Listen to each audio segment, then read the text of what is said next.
My name is Harper Winslow, and I'm 32 years old. Stability doesn't get a standing ovation. No one claps when the auto draft clears on time or when the spreadsheet actually balances. Nobody writes a love song about the person who remembers passwords, renews car insurance, and books dentist appointments 6 months in advance. But stability is what I'm good at. 4 years ago, I signed my name a dozen times in a stuffy mortgage office and bought a small, slightly crooked apartment that I could just barely afford. 2 bedrooms, creaky hardwood, a kitchen that always smelled faintly like someone else's cooking. I scrimped, saved, and watched that balance go down month after month. That place became my one unshakable fact. No matter what happened, I had a home, my name on the deed. At 11:47 a.m. on a Thursday, I was in a budget meeting at work, staring at a slide about Q3 projections, when my phone buzzed. I shouldn't have checked it, I know that. I was seated at the conference table, my CFO's voice droning in the background, the overhead lights too bright. But Ethan's name flashed across the screen, and we were 6 weeks out from our wedding. Urgent texts weren't unheard of. I tilted the screen a little, thumb swiping down. At the clinic. Getting an abortion. Didn't tell you, BC, honestly, your genes aren't good enough for my future. Been thinking about this for weeks. I want tall, athletic kids. You're 5'4", and you have your mom's hairline starting. The family I'm building deserves better genetic stock. Anyway, it's done. Don't be dramatic about it. For a second, I forgot how to breathe. The room narrowed and sharpened at the same time. The whir of the projector fan, the click of someone's pen, the CFO's monotone voice. I read the text once, twice, a third time, as if the words might reshape themselves into something less monstrous. They didn't. Ethan, my fiancé of 8 months, my boyfriend of 4 years, the man I was supposed to marry in 6 weeks, the man whose mother had texted me Pinterest boards of centerpieces, the man whose father ran 3 car dealerships and had insisted on a proper rehearsal dinner. At the clinic, getting an abortion. Your genes aren't good enough.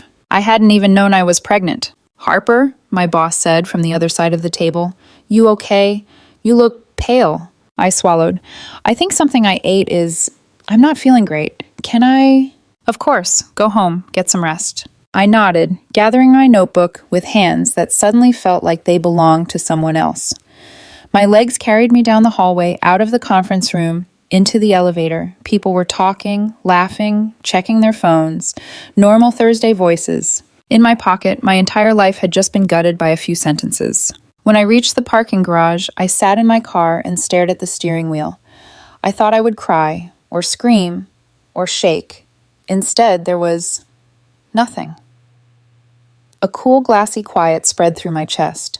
If Ethan had already decided I wasn't genetically worthy, there was nothing left to negotiate. I drove home in silence. No music, no podcast, just the sound of tires on asphalt and my own measured breaths. The autopilot part of my brain took over. Signal, merge, turn, park. The same route I'd taken 1,000 times, only now I was driving toward a version of my life that had just been erased without my consent. The apartment was empty when I walked in. Ethan was probably still at the clinic, critiquing my chromosomes. I set my keys in the dish by the door. The place looked exactly as it had that morning. Mismatched throw pillows, a mug on the coffee table, a stack of wedding magazines by the couch. It felt like walking into a crime scene where the body had already been removed. My laptop sat on the dining table, half open. The wedding folder icon stared up at me from the desktop. Time to work. I opened it with a click. Venue. Photographer, DJ, florist, honeymoon, joint savings account, spreadsheet after spreadsheet, all the meticulous planning that boring practical Harper had done so our wedding would be perfect. Perfect, I thought, a bitter little laugh catching in my throat. Perfect for who? My cursor hovered over the file labeled Venue, Final Contract. 11:58 a.m. I picked up my phone and dialed. Good afternoon, Willow Crest Event Center. This is Jenna. Hi, Jenna. This is Harper Winslow. I need to cancel our wedding for next month. There was a sharp inhale on the line. Oh no, Harper. I'm so sorry to hear that. May I ask what happened? I stared at the floral centerpiece mock-up on the screen. Irreconcilable differences, I said, my voice remarkably steady. What's the cancellation policy again? You're 6 weeks out, so we're in the 45-day window. The contract states that cancellations under 45 days forfeit the full deposit. We had put down $12,000. My $12,000, scraped together from years of bonuses and careful saving. I felt the loss like the sound of a door slamming shut behind me. I understand, I said. Please send the cancellation confirmation to my email. Mine only. Of course. Again, I'm so sorry. I hung up. The quiet pressed in for a second, then I clicked on the next tab. 12:15 p.m. I called the bank. Thank you for calling Greenway Savings. How may I help you? I need to talk about a joint account, I said. It was opened 2 years ago for wedding expenses. I'd like to withdraw the funds I personally deposited. Ma'am, withdrawals from joint accounts typically require both account holders' authorization. I understand, I said calmly. I have 2 years of statements that show exactly which deposits were mine. I'll bring them in. An hour later, I was sitting across from a teller, a neat stack of statements in front of us. Numbers don't lie. $42,000 in deposits from my paychecks, my bonuses, my commissions. $4,000 from Ethan, total. I'm not asking for anything that isn't mine, I said. He can keep his $4,000. I just want my $42,000 back. By 1:00 p.m., $42,000 had left the joint account and landed safely in an account only I controlled. Next, the jeweler. My mother's sapphire, I said into the phone. You're setting it into my engagement ring? The custom platinum band my fiancé designed? Yes, Ms. Winslow, the woman said. We're running a bit behind, actually. The stone hasn't been set yet. Relief washed through me, sharp and bright. I need the sapphire back. You can keep the deposit for the work. I just want the stone.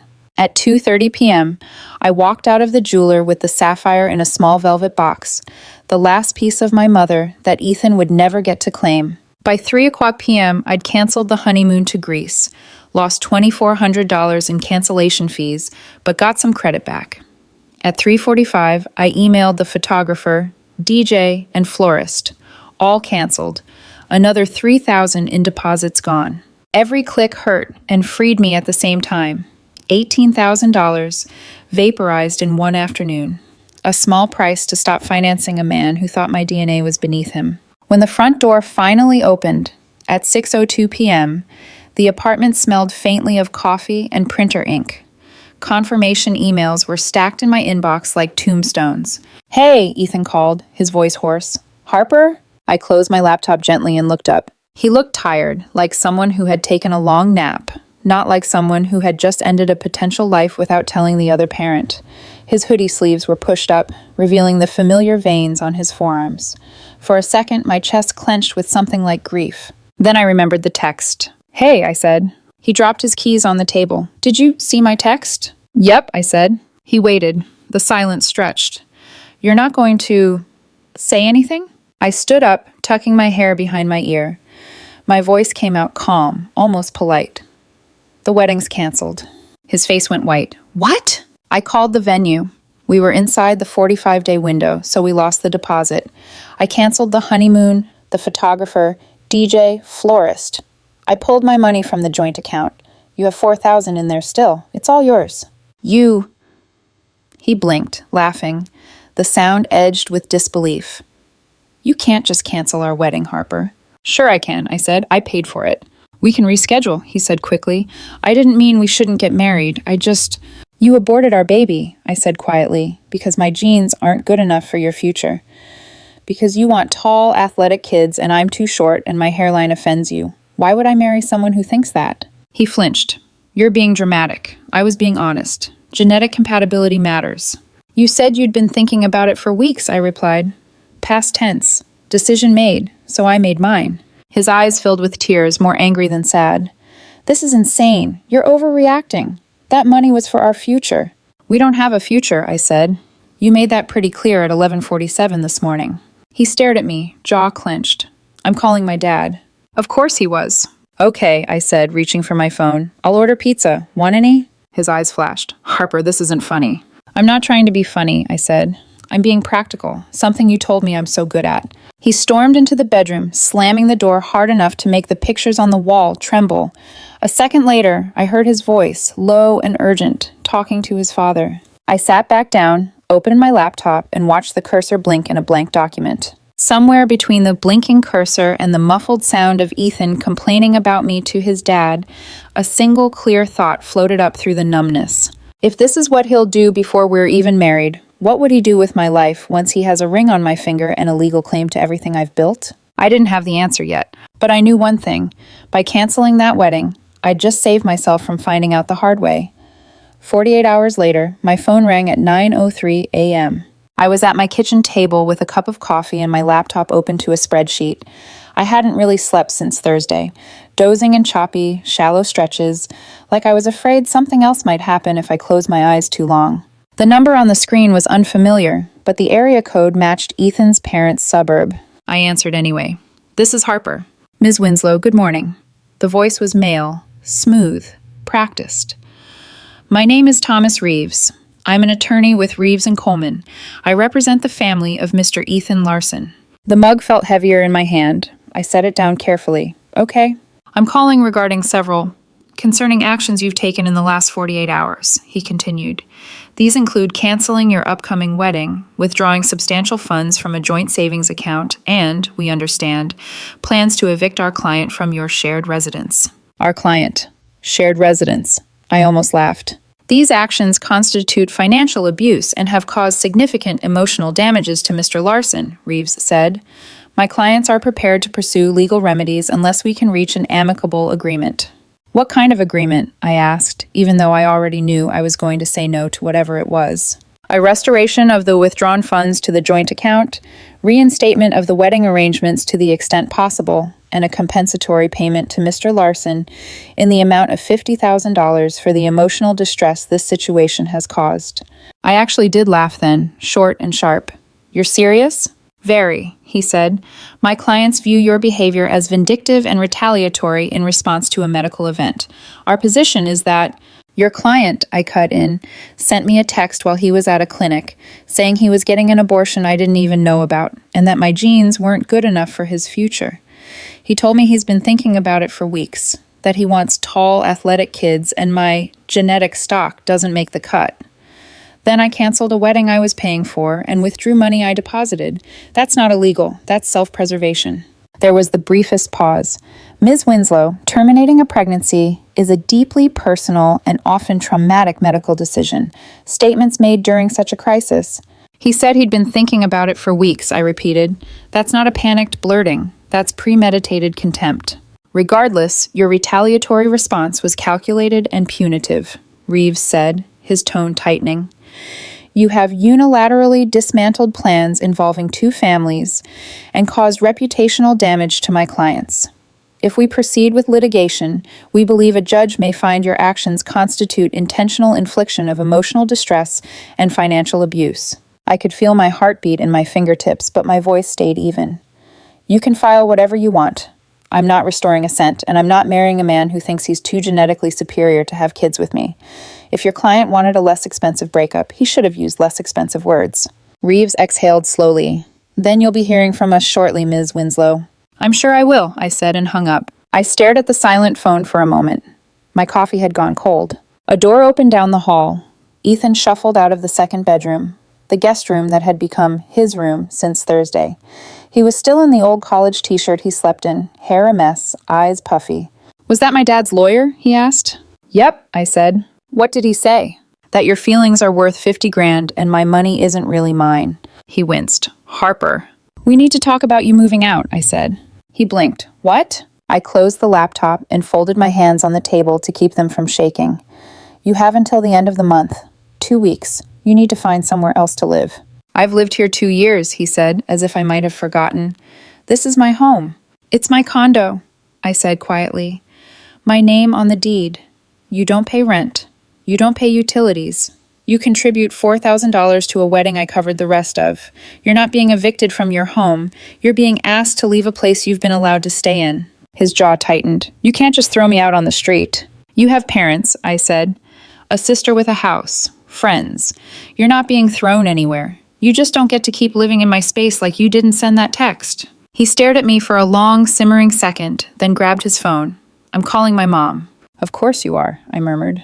He walked to the living room and hit speaker before I could protest. "Hi, honey," his mother answered, cheerful and breathy. "How are you holding up?" Not great, he said, shooting me a look. Mom, she canceled the wedding. All of it. Took all the money from the account. Now she's trying to kick me out. Oh my God, his mother gasped. Put her on the phone. He shoved the phone toward me like it was a weapon. I took it, pressing it to my ear. Hello, I said. Harper. Her voice turned sharp. What exactly do you think you're doing to my son? I closed my eyes for a second, protecting myself. He told me what happened, she rushed on. He told me about the procedure. It was a difficult medical decision, Harper. He was scared. He panicked, and you're punishing him for it. He told me my genes aren't good enough, I said. That he's been thinking for weeks about not wanting children who look like me. That he wants taller, more athletic kids from better genetic stock. That's not panic, that's strategy. He didn't mean it like that, she insisted. Sometimes people say hurtful things when they're under stress. You're supposed to be his partner. You should be supporting him, not destroying his life. I was supposed to be the mother of his child, I said, my throat tightening. He made sure that would never happen. And he did it with more contempt than fear. I'm not destroying his life. I'm just not financing it anymore. You canceled a wedding both families were counting on, she snapped. People have made travel plans. We've sent invitations. Our friends are asking questions. Do you have any idea how this makes us look? There it was. Us. We. Look. I'm sure it's humiliating, I said. Almost as humiliating as reading that your DNA is subpar in a group chat during a budget meeting. You are being cruel, she hissed. You need to calm down, restore the money, and work this out like adults. I am working it out like an adult, I said. Your husband's lawyer called and tried to extort $50,000 from me. I said no. Ethan will be out by the end of the month. That's the agreement I'm willing to make. You'll regret this, she said. You are throwing away a good man over one mistake. One very honest mistake, I replied. Goodbye, Mrs. Larson. I hung up and put the phone on the table. Ethan glared at me. She's right. You're being insane. I'm being consistent, I said. You ended the relationship when you decided you were too good to have kids with me. I'm just catching up on the paperwork. He stormed off, snatching the phone again. I heard him dialing another number, voice going lower, deferential. Dad? Yeah, it's me. We've got a problem. Sunday evening, there was a knock at the door so loud it rattled the frame. I opened it to find Ethan's father filling the doorway. He was big in the way some men build themselves like warning signs. Broad shoulders, expensive watch, cologne that walked in a second ahead of him. His jaw was set, his eyes already annoyed. Harper, he said, not waiting for an invitation as he pushed past me into the apartment. We need to talk. Man to... He caught himself, face to face. I shut the door slowly. Okay. He planted himself in the living room, hands on his hips, like he was about to sell me a car I didn't want. My son made a mistake, he said. He said things he shouldn't have, but this financial terror campaign you're running, it ends now. I blinked. Financial terror campaign? You canceled the wedding. You took the money. You're trying to throw him out of his home, he said, voice rising with each item. You have embarrassed our family. My business associates are asking why the wedding's off. You are making us look like fools. He sent me a text saying my genes weren't good enough, and he aborted our baby because he wants taller kids, I replied. He'd been planning it for weeks. I canceled a wedding I paid for and took back money I deposited. I'm not terrorizing anyone. He was under emotional duress, his father snapped. Women get emotional, you know that. You're supposed to be the bigger person here. I stared at him. Your son called my DNA trash, I said. Not, I'm scared, I'm not ready, trash. Now I'm supposed to be the bigger person by marrying him anyway and paying for the privilege? He stepped closer, looming, lowering his voice. My son is a catch, Harper. He's young, attractive, educated, comes from a good family. You're, what? A middle manager at a mid-tier tech company? You think you're going to find better than him? I thought of my condo, my spreadsheets, the mortgage I'd paid myself, the way it felt to walk into a home that I'd built without anyone's help. Yes, I said simply. I already did, being alone. His nostrils flared. You're making a big mistake. I think the big mistake already happened, I said. And it wasn't mine. He stared at me for a long, taut moment. Something ugly flickered in his eyes. A pit bull instinct restrained only by the knowledge there were laws and neighbors. This isn't over, he said finally. You'll be hearing from us. You already had your lawyer call, I replied. I'll wait for the paperwork. He turned and stalked toward the door, slamming it behind him so hard a framed photo on the wall tilted sideways. From the hallway, Ethan's voice floated in, small and petulant. You made him so mad, Harper.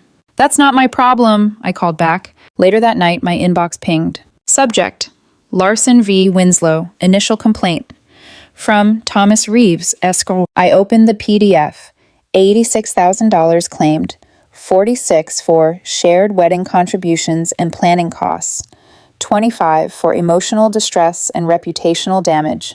15 for unjust enrichment from the joint account. I read through it once, twice, then a third time, the way I'd read Ethan's text. It wasn't just that they thought they could sue me for canceling my own wedding and taking my own money. It was that they sincerely believed I should feel ashamed for refusing to bankroll a man who saw me as genetically inferior. I closed the document and took a slow breath. Okay, I told the empty apartment. You want to do this in court? We'll do it in court. Monday morning began with the soft buzz of my phone vibrating against the counter. I hadn't even poured my coffee yet. Chelsea Grant, Family Law. Subject: Case Review. Larson v. Winslow. Chelsea was my college friend's cousin, sharp, dry, and famously unshakable in a courtroom. She'd skimmed the lawsuit late last night. Her email contained exactly 5 words. Call me, this is trash. I dialed immediately. Took you long enough, she said by way of greeting. Okay, I've reviewed their complaint. I have 3 words for you. Laughably unenforceable garbage. A weight uncoiled in my chest. So they don't have a case? Oh, they have a case, she said. A trash case, which a judge will dismiss after asking their attorney why he wasted the court's time. You canceled your own wedding. You withdrew your own money. There's no emotional distress claim here unless you physically tied him to a chair and forced him to read breakup poetry. A sound escaped me, half laugh, half exhale. But, she added, you will need representation, probably $3,000 total to respond and file the dismissal motion. Worth it. Good, she said. Now, what's the situation at home? I hesitated. He hasn't moved out. He's just here, like nothing happened. Chelsea sighed sharply. Then you need to start eviction proceedings now. Don't wait. In our state, even without a lease, if someone's lived in your home more than a year, they're considered a tenant in the eyes of the court. I closed my eyes. Even if they've never paid rent? Even if they've paid you in pocket lint, she said. File the 30-day notice. If he doesn't leave, we escalate. I thanked her, hung up, and stood in the middle of my kitchen for a long moment. The apartment was quiet, sunlight warming the countertop, the smell of freshly ground coffee waiting. It should have been peaceful. Instead, every shadow felt like a reminder that Ethan was sleeping in the guest room like this was a normal rough patch. At 10:12 a.m., I knocked on the door. Ethan? A mumbled sound, sheets rustling. He opened the door wearing yesterday's t-shirt, hair sticking out in every direction. What? He muttered. I kept my voice calm. I filed a 30-day eviction notice. His eyes widened. Are you serious? You refused to leave voluntarily, I said. So this is the next step. That's insane, he snapped. This is abuse. This is property law, I said. You can stay for the 30 days the law requires. After that, he slammed the door in my face. I stood there for a moment, staring at the wood grain, feeling the slow burn of anger spread behind my ribs. This entitlement, this was the real Ethan. The Ethan underneath the charming smiles, the hand on my waist at parties, the I'll take care of it promises he never actually followed through on. I had built this home. Every bill, every repair, every grocery run, every dime of the down payment. He had contributed convenience, nothing else. By Thursday, Ethan still hadn't packed a single thing. He hadn't even pretended to. He moved through the apartment like a ghost with selective amnesia, eating my food, using my Netflix profile, leaving his shoes in the hallway. At 2 p.m. that afternoon, my phone chimed. A voicemail transcription popped up. This is Richard Larson, Ethan's father. Listen carefully. You are a dead woman professionally. I know people. I know your CEO. 1 word from me and you're done. Drop the eviction. Settle the lawsuit, or I bury you. I didn't breathe for a full 3 seconds.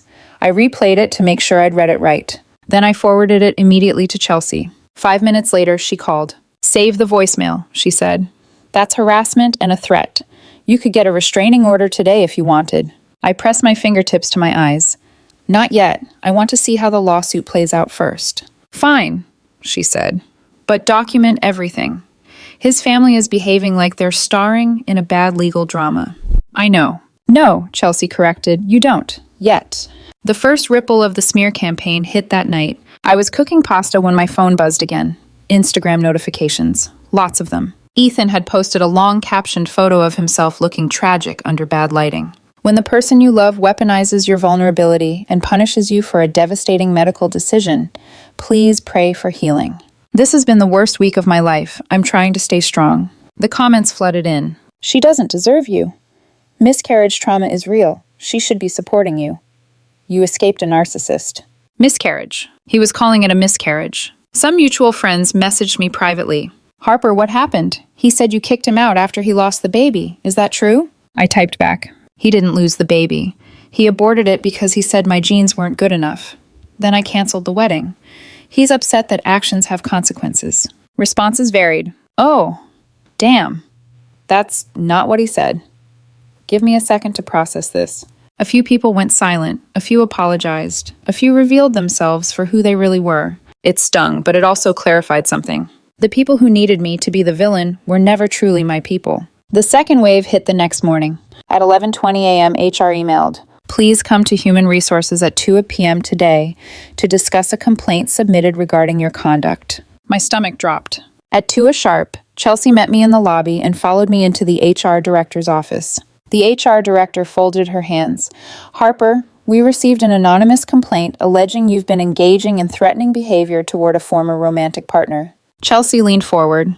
"We'd like to see the complaint." It was, the director hesitated, vague. "From a company email?" Chelsea pressed. "No, a personal email, anonymous." "So," Chelsea said, crisp as breaking glass, "an unsubstantiated complaint from an unknown individual with no verifiable connection to your employee. And you called her in?" The HR director swallowed. "We had to follow protocol." "You are being targeted by Ms. Winslow's former fiancé and his family," Chelsea said. "They have filed a frivolous lawsuit, left threatening voicemails, and are attempting to damage her career because she refused to reconcile. If your company takes action based on an anonymous, baseless complaint, you will be exposing yourselves to a wrongful termination suit." Silence. Then the HR director nodded shakily. "We'll close the inquiry," she said. "No further action." Chelsea smiled. "Excellent." When we walked out of the building, the afternoon sun felt warmer on my face than it had in days. But inside, something had shifted. The shock was gone. The grief was gone. All that remained was the very calm, very sharp anger. "You okay?" Chelsea asked. "I'm done playing defensive," I said quietly. "They want a war? Fine. I'll stop letting them choose the battlefield." And for the first time since Thursday, I meant it. I didn't plan revenge. Not consciously. But something in me snapped into alignment after HR. It wasn't rage, it was clarity. Crystal, surgical clarity. If Ethan and his family wanted to smear me quietly, subtly, anonymously, I could be quiet too. Quieter, sharper. 2 days later, I sat on my couch scrolling through Ethan's social media meltdown while sipping tea. It had gotten worse. His latest post was a black square with white text. "Some wounds won't show up on an X-ray, but they still break you. Healing. Miscarriage awareness. Betrayal hurts. Miscarriage awareness hashtags." He was turning his cruelty into a sympathy brand. I didn't comment, I didn't post, I didn't even like or block anything, I just studied it. Because if he wanted an audience, he'd get one. Just not the one he expected. Later that afternoon, I picked up my phone and tapped a number I hadn't used in months. Gloria Hayes, Regional Director at Redwood Marketing. Ethan's boss. We met twice at company events. She liked red lipstick, firm handshakes, and the feeling of being the most competent person in the room. She picked up on the second ring. "Hello? Hi, Gloria. This is Harper Winslow. We met at the Redwood holiday party last year. I was with..." "Oh, Harper, yes, of course. How are you?" I smiled at the ceiling. "Navigating. A very complicated situation. I'm sorry to bother you during work hours, but I thought I should let you know something." Her tone sharpened instantly. "What's wrong?" "I'm not trying to cause problems," I said evenly, "but I think Ethan might be struggling, emotionally." She exhaled softly. "I suspected something. He's been off this week." "I thought you should know he filed a false harassment complaint with my company HR," I said, letting the words land gently, like puzzle pieces instead of accusations. "He also had his father's attorney call me with threats, and he's been posting things online that don't reflect the full truth." A pause. A long analytical pause. "This doesn't sound like the Ethan I know," she said. "I know," I murmured. "That's why I'm worried." I just want him to get whatever support he needs. I'm not looking for punishment. Another long silence. Then, thank you for telling me. That took courage. I appreciate you listening. After we hung up, I didn't think about it again. I didn't have to. 3 days later, my phone buzzed with a message from a mutual friend. Holy crap. Ethan had a meltdown at work. Like, full meltdown. He was in Gloria's office for almost 2 hours. Then another. Dude, he posted on Facebook that his boss is discriminating against him for medical trauma. Everyone at Redwood saw it. Then, he tagged the company. TAGGED, the company. I opened Facebook. There it was. A wild, rambling paragraph about hostile workplace environments, insensitive leadership, misogyny, masquerading as professionalism, and medical grief. Gloria was not tagged gently. She was tagged like an accusation. And Redwood Marketing, a conservative, reputation-obsessed firm, was tagged like a threat. The post was up for 40 minutes. At minute 41, Ethan posted again. Effective immediately, I have been terminated by Redwood Marketing for speaking my truth. I blinked. Oh God. He got himself fired. He actually did it. I put my phone down and stared at the ceiling. I hadn't wanted this. Not really. I just wanted him gone from my life. But when someone is determined to throw a lit match into their own gasoline trail, you can't make them blow out the flame. The lawsuit hearing arrived sooner than expected. Chelsea walked beside me up the courthouse steps, her stride crisp and confident. You nervous? She asked. No, I admitted. I'm weirdly calm. That's the adrenaline of righteousness, she said dryly. It's like caffeine, but legal. Inside the courtroom, Ethan sat beside his parents and their lawyer. He looked wrecked. Dark circles, messy neckline shave, the lost puppy expression he used when he wanted sympathy. His mother clutched his hand like he was a fallen soldier. His father glared at me like I was a virus that had killed his heir. The judge entered, a tall, gray-haired woman with a gaze so sharp it could slice stone. Larson v. Winslow, she said, adjusting her glasses. Let's begin. Reeves stood smoothly. Your Honor, we are here today because Ms. Winslow engaged in a pattern of financially abusive behavior. The judge held up a hand. I've read the complaint. She turned to me. Ms. Winslow, you canceled your wedding? Yes, I said. And you withdrew money from a joint account that you personally deposited? Yes. She turned back to Reeves. Counselor, she said, which part of this is not simply, I'm mad about a breakup? A ripple of muffled laughter passed through the courtroom. Reeves cleared his throat. Your Honor, emotional distress. Requires intent, the judge said, which I see no evidence of. And her withdrawing her own money does not constitute unjust enrichment. This case is frivolous. Motion to dismiss is granted. Reeves deflated. Ethan's mother gasped, like she'd witnessed a shooting. His father's jaw flexed so hard I half expected his teeth to crack. One more thing, the judge added. Ms. Winslow is awarded court costs in the amount of $4,200. 14 seconds later, her gavel struck. Case dismissed. Outside the courtroom, Ethan's father stormed up to me, face red, veins bulging. You ruined my family, he snarled. Chelsea stepped between us. Sir, take one more step and this conversation becomes criminal harassment. He glared, chest heaving. Then he spat on the ground near my feet and stormed off. Ethan stood a few yards away. He looked at me with eyes full of hurt, desperation, and the faintest glimmer of hope. Harper, please, he said softly. I made a mistake. I was scared. I didn't mean any of it. Why can't you forgive me? I met his gaze evenly. Because you didn't say those things in a moment of panic, I said. You said them after thinking about them for weeks. You told me exactly who you are. I just finally believed you. His face crumpled. His mother grasped his arm. Come on, Ethan, she's made her choice. When they disappeared into the parking structure, I let out a breath I'd been holding for months. Chelsea nudged me. You did good. I'm tired, I whispered. You'll feel better when he's gone for good, she said. I believed her. I just didn't realize how close that moment already was.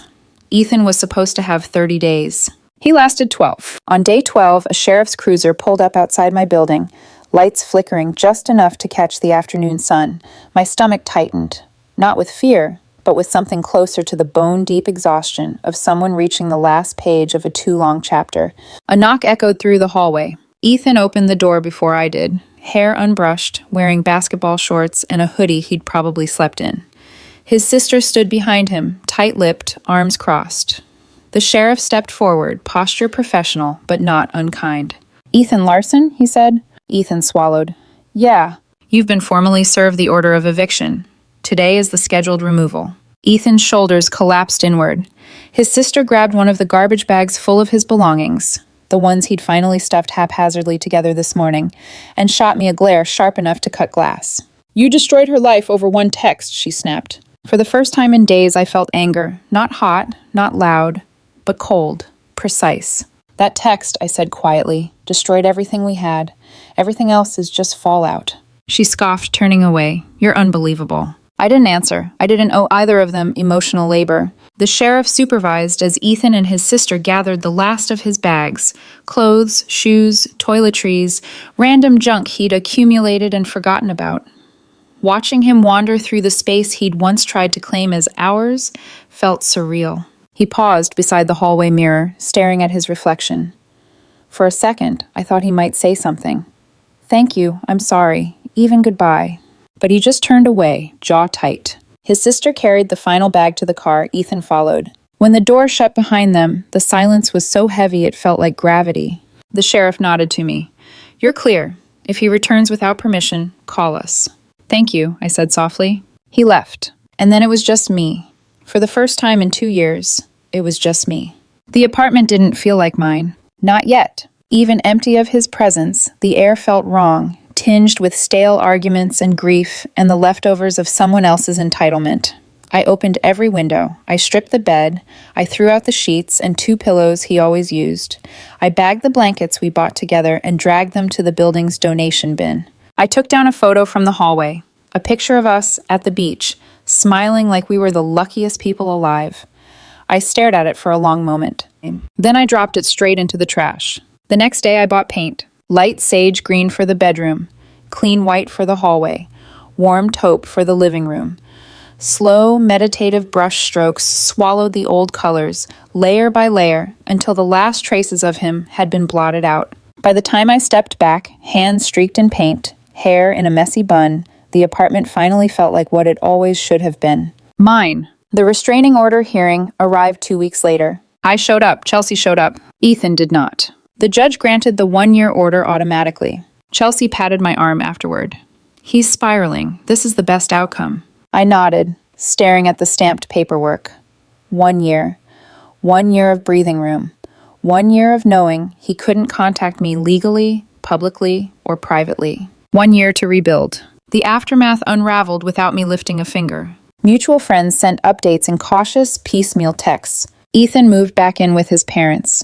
He's had 3 interviews. None went well. He's working at a smaller firm now, making less than before. His social media is all breakup quotes and wine memes. His dad keeps complaining at every family dinner about how you ruined them. Chelsea forwarded a message from Ethan's former attorney. "My apologies to Ms. Winslow. I advised against filing the lawsuit, but my clients insisted. Please consider this a professional courtesy." I didn't reply. There was nothing left to say. 6 months after the eviction, I boarded a plane to Japan. It was a trip I'd dreamed of for years, one Ethan vetoed because Asia isn't romantic enough for a honeymoon. I laughed as I remembered that, sitting by the airplane window, the clouds unfolding like cotton. Tokyo was neon and breathtaking. Kyoto was temples and stillness. Osaka was markets and noise and food so good it made my eyes water. I walked alone, ate alone, laughed alone, but for the first time in years, I didn't feel lonely. I felt free. 4 months after Japan, I met someone. His name was Miles Carter, a physical therapist with warm eyes and a habit of listening without interrupting. We met at a friend's birthday dinner. He asked what I did. I asked what he did. Conversation flowed like it wanted to be easy, like water recognizing the shape of a familiar riverbed. When I eventually told him the story, tentatively, waiting for disbelief or judgment, he didn't interrupt. He didn't minimize. He didn't offer toxic sympathy disguised as wisdom. He just said, "I'm really glad you got out," and meant it. We're taking it slow. He's patient, funny, grounded. Sometimes after a date, when he kisses me gently and says goodnight instead of pushing for more, I wonder how I spent so long mistaking chaos for passion. Last week, I signed papers for a condo. A beautiful place, full of light. Mine from the ground up. The down payment? $42,000. The same money I took back from the wedding fund. The same money Ethan once said should go toward our shared future. Funny how it ended up creating a future after all, just not his. People sometimes ask if I regret how harsh I was. If I feel bad? If I think maybe I overreacted? No. He sent me a text saying my genes weren't worthy of his children. He terminated a pregnancy without telling me. He insulted my body, my worth, my future, then sued me, tried to get me fired, waged a smear campaign. I didn't ruin his life, I just refused to fund a man who fundamentally disrespected me. He wanted to build a genetically superior family. Cool. He can do it on his own dime, in his own apartment, with someone who values whatever it is he thinks he brings to the gene pool. Sometimes the trash texts you exactly what it is. You just have to believe it and change your number.